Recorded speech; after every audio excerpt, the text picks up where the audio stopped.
سالس اور اس کے پیرنٹس سے بے عزت ہونے کے بعد شفا جب گھر واپس آتی ہے تو بڑی چلاکی دکھاتی ہے۔ وفا سے کہتی ہے کہ بچپن سے لے کے آج تک تو تم میری اترن ہی پہنتی آئی ہو نا، آج میں نے سالس کو بھی چھوڑنے کا فیصلہ کر لیا ہے، مبارک ہو تمہیں میری ایک اور اترن، میرا چھوڑا ہوا مرد۔ وفا کو شفا کی باتیں سن کے غصہ تو بہت آتا ہے، لیکن اس سے پہلے کہ وفا کوئی جواب دے، اس بار عثمان اپنی بیٹی کے لیے سٹینڈ لیتا ہے اور شفا کی اچھی خاصی بے عزتی کر دیتا ہے اور اسے صاف سنا دیتا ہے کہ آج کے بعد میری بیٹی کے ساتھ کوئی بھی ایسی ویسی بات کرنے سے پہلے 100 دفعہ سوچنا کہ اس کا باپ اس کے ساتھ کھڑا ہے۔ شفا کی ماں جب یہ سب دیکھتی ہے تو اسے شفا پہ بہت غصہ آتا ہے کہ جب میں نے اسے منع کیا تھا کہ یہ سالس سے نہیں ملے گی اور اس سے شادی کرنے کے بارے میں سوچے بھی نہ، تو یہ آخر اس کے گھر گئی ہی کیوں؟ شفا کو حیا دلاتی ہے کہ تمہارے چاچو نے تو تمہاری اچھی خاصی بے عزتی کر دی ہے، ابھی تو اگر تمہارے باپ کو پتہ چلے تو پتہ نہیں وہ تمہارے ساتھ کیا سلوک کرے گا۔ پھر اپنی بیٹی کو سمجھانے کی کوشش کرتی ہے کہ تمہارے لیے جو رشتہ آ رہا ہے وہ بہت اچھے لوگ ہیں، لڑکا بھی بہت اچھا ہے، ہم نے اس کے بارے میں ساری چھان بین کروا لی ہے، سالس کو بھول کے اپنی زندگی میں آگے بڑھنے کا سوچو۔ لیکن شفا نے تو جیسے ضد ہی پکڑ لی ہے، اپنی ماں کی کوئی بات بھی نہ سنتی ہے نہ سمجھتی ہے اور صاف جواب دے دیتی ہے کہ اگر میری شادی سالس سے نہ ہوئی تو میں کسی اور سے بھی شادی نہیں کروں گی۔ تو اس کی ماں کو اپنی بیٹی کی فکر ہوتی ہے اور اسے سمجھاتی ہے کہ کیا تم بھی اپنی پھوپھی کی طرح ساری زندگی اکیلی بیٹھی رہو گی؟ تو شفا ڈھٹائی دکھاتے ہوئے کہتی ہے کہ ہاں، انہوں نے بھی تو اپنی زندگی گزار ہی لی ہے نا، میں بھی گزار لوں گی۔ اب اتنے میں فرجاد بھی وہاں پہنچ جاتا ہے، اپنی ماں کو پریشان دیکھتا ہے تو پوچھ ہی لیتا ہے کہ کیا ہوا ہے۔ اس کی ماں فرجاد کو بتاتی ہے کہ میں تو اس لڑکی کو سمجھا سمجھا کے عاجز آ چکی ہوں، اس کا اتنا اچھا رشتہ آ رہا ہے لیکن اس نے ضد پکڑ لی ہے کہ اگر سالس سے شادی نہ ہوئی تو کسی سے بھی شادی نہیں کرے گی۔ فرجاد کو تو پہلے ہی اپنی بہن پہ بہت غصہ ہے کہ اس کی وجہ سے کتنے لوگوں کی زندگی خراب ہوئی، کتنے عرصے وفا کو لوگوں کے طعنے سننا پڑے، اور شفا ہے کہ اسے ابھی بھی عقل نہیں آئی، اس لیے غصے میں اس کے پاس پہنچ جاتا ہے اور جو دل میں آتا ہے بس بولتا چلا جاتا ہے۔ شفا سے کہتا ہے کہ سالس کا خیال اپنے دل و دماغ سے نکال پھینکو، کیونکہ سالس کے ساتھ تمہاری شادی نہ تو کبھی ہو سکتی ہے نہ ہی میں ہونے دوں گا،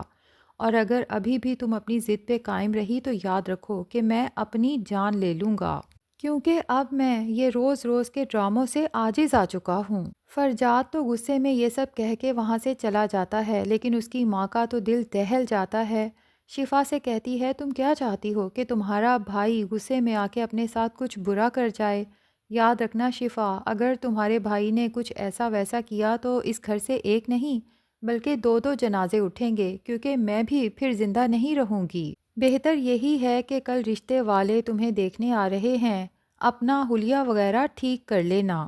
اتنا کچھ سننے کے بعد بھی شفا کی ڈھٹائی تو وہیں کی وہیں قائم رہتی ہے، اس کی ماں بھی کمرے سے چلی جاتی ہے، لیکن شفا خود سے بات کرتی ہے اور کہتی ہے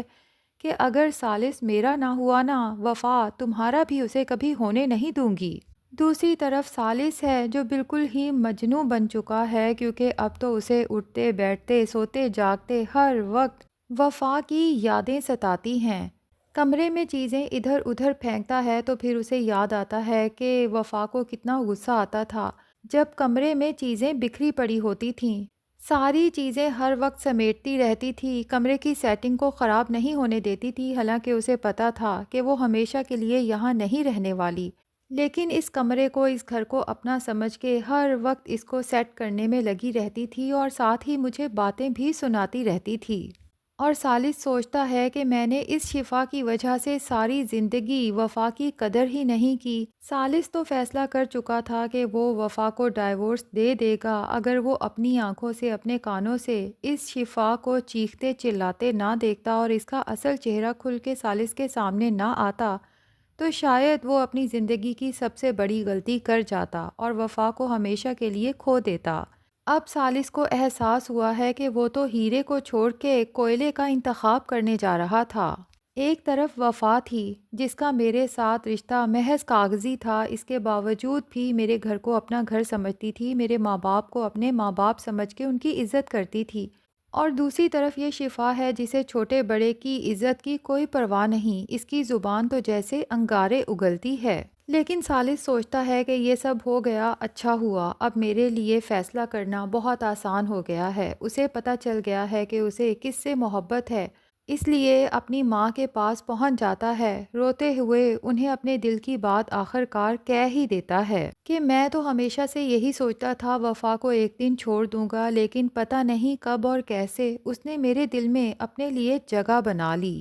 تہذیب بیگم تو جب یہ سنتی ہیں حیران پریشان ثالث کو دیکھتی کی دیکھتی رہ جاتی ہیں۔ انہیں تو یوں محسوس ہوتا ہے جیسے آج ان کی دل کی دیرینہ خواہش پوری ہو گئی ہو۔ بار بار ثالث سے کنفرم کرتی ہیں کہ کیا وہ سچ کہہ رہا ہے۔ ثالث اپنی ماں کی آنکھوں میں دیکھ کر کہتا ہے کہ ہاں ماں، میں بالکل سچ کہہ رہا ہوں۔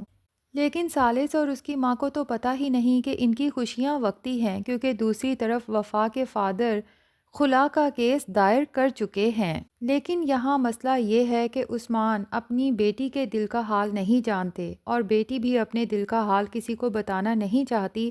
جب اس کے فادر اسے بتاتے ہیں کہ میں خلا کا کیس کرنے والا ہوں تمہاری طرف سے،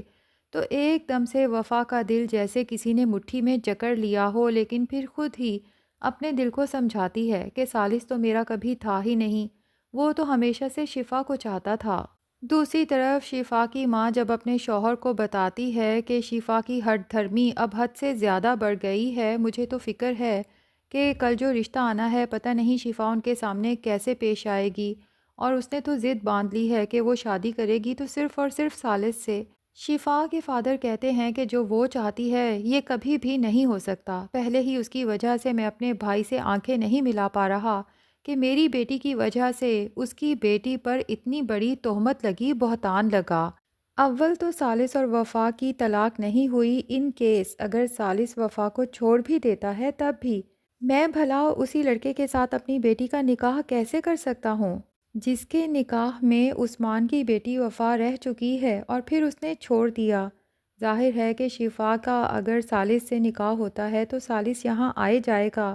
تو سوچو کہ عثمان کو کتنا برا لگے گا اور وفا کے دل پہ کیا گزرے گی۔ میں اپنے بھائی کی نظروں میں مزید گرنا نہیں چاہتا۔ اب کہانی میں اصل ٹوئسٹ تو تب آئے گا جب ثالث اور اس کی ماں وفا کو منا کے واپس لانے کے پلان بنا رہے ہیں، لیکن ان کے گھر میں خلا کا نوٹس پہنچ جائے گا۔